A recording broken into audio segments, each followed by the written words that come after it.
Alright, so today I'm going to be showing you how to replace the pop-up drain in your bathroom sink.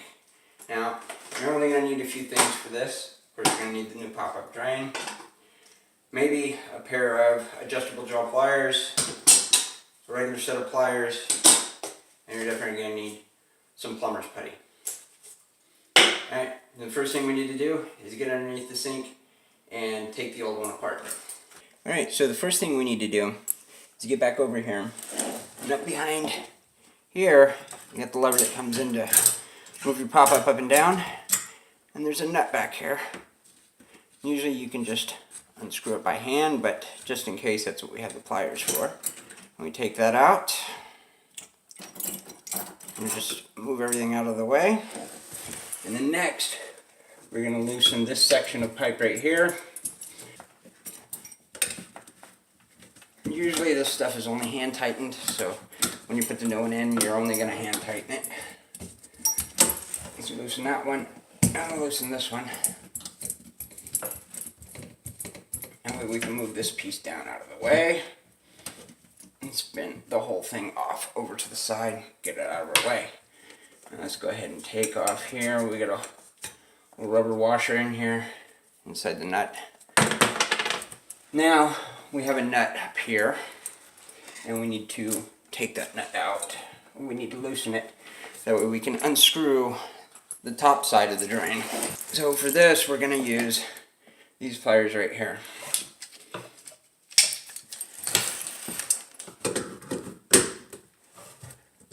Get it loose, and now we can loosen it by hand.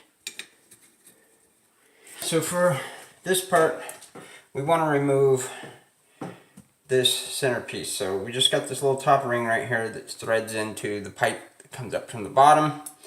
And so to get this loose, we'll go ahead and loosen the nut underneath that we started loosening earlier. You can see between the nut and the sink here, we've got this rubber gasket, and we need to pull this down out of the way so that all this becomes loose. Okay, so now we can kind of pull this up, and we can grab a hold of it with our pliers, and then we have to twist the bottom of it out, get it loose, and then we should be able to unscrew it by hand. And see this ring just unscrews like that, and the rest of this drops right out of place along with all the crap that was building up in there. I'm going to take a rag or something and clean this old plumber's putty out of here. So now we have all of our new parts, but for this particular sink we're not going to be using the lever or the cheap plastic piece that attaches to it. We're going to keep the same one that's in here already, because it's metal and it's already shaped the way it needs to be shaped to fit underneath this sink. So goodbye to that part. Now we have this part. So we can get our pop-up out of the way, set it off to the side. I'm going to take off this nut right here, and be careful, there is a small plastic washer inside of here, and you don't want to lose that or you're going to end up with leaks. And then we're going to unscrew this top ring off. Set this off to the side. And this, depending on the thickness of your sink, you're going to need to move this nut down, as well as this rubber washer on top of it,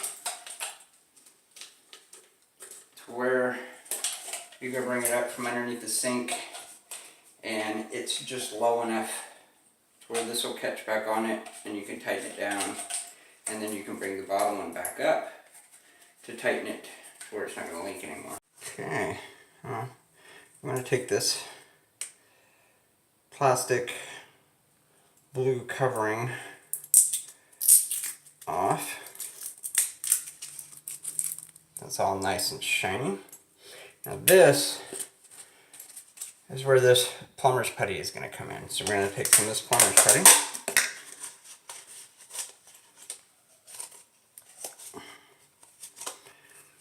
Something like that should be just about plenty.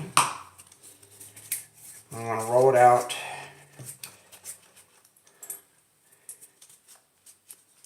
I'm going to roll it out, make it to a long string, and we're going to take it, we're going to wrap it around here, and don't worry if there's too much, we'll squeeze out the excess, remove it, throw it back in the bucket, and use it for later. But for now, we just want to make sure we get a good seal so it's not going to leak. Now, once we take in, we will bring this piece up from underneath. Okay, so under here, this piece needs to go up into this hole right here. And then we're going to have to hold this in place. We reach over through the top to screw that nut on. And see if we have enough room to connect it. And it looks like we do, so then we take this piece, drop it down in there, push it in, and twist the bottom piece into it. As tight as you can without over tightening. Remember, it's plastic. If you go too far, it'll just break.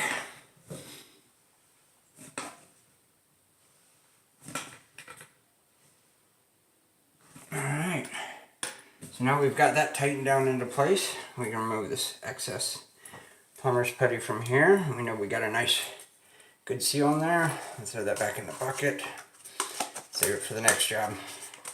Okay, now from here we want to reconnect these pipes to this new pipe. Now this one I bought, and all of them are going to be like this, but this one has flex in it, like a bendy straw from McDonald's or something. But first we need to put this piece, so we'll take and we'll put that up there, hold that in place, and slide the rubber washer up into it, and it'll hold it there for you. Now we have to bring this back around, bring this piece into it, pop it in, bring everything back around, tighten this nut back up. Remember, hand tightening on these plastic nuts is more than enough. And also retighten this one.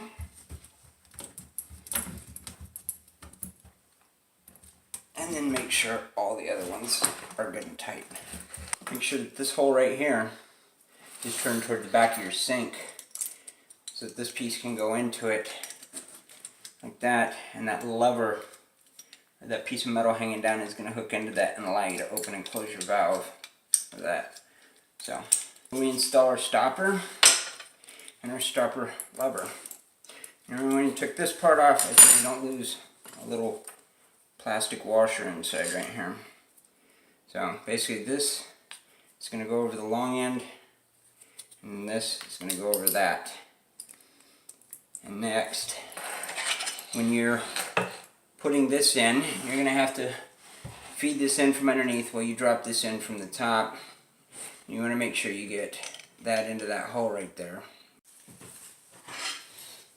Alright, so I'm going to take this part, and maybe not first, I'm going to take this plastic cover off of it like I did the other part.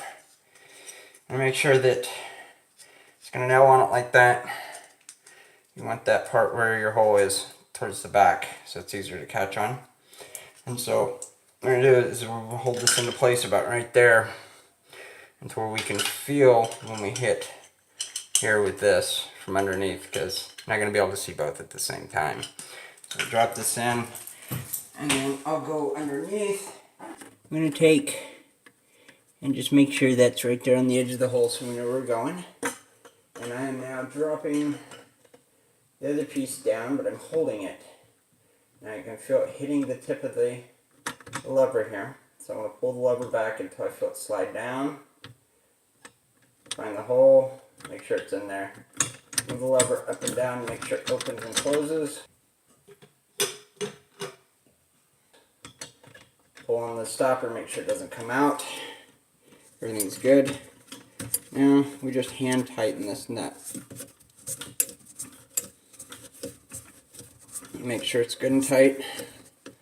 So you don't have to worry about any leaks under there. You get this little metal clip thing here with a couple holes in it. And you slide one end on here, and then get it through one of the holes on here. I'll just get it through one of the holes on here, just barely. And then you'll have to pinch this piece around. And then once you get it on there, you just release the clip and it'll hold it in place. So we grab our lever, it closes, down, it's open. Now we're going to turn on the water, make sure we don't have any leaks underneath. Alright, so a good way to tell if you've gotten any leaks, if they're really small, slow ones that you can't see right away, you take your hand and just kind of feel around underneath, above, and in front of and behind each one of these connections, and then just check to see if you have any water in your hand. If you can run your hand across all these parts and they're still dry while the water is running up there, then you are good.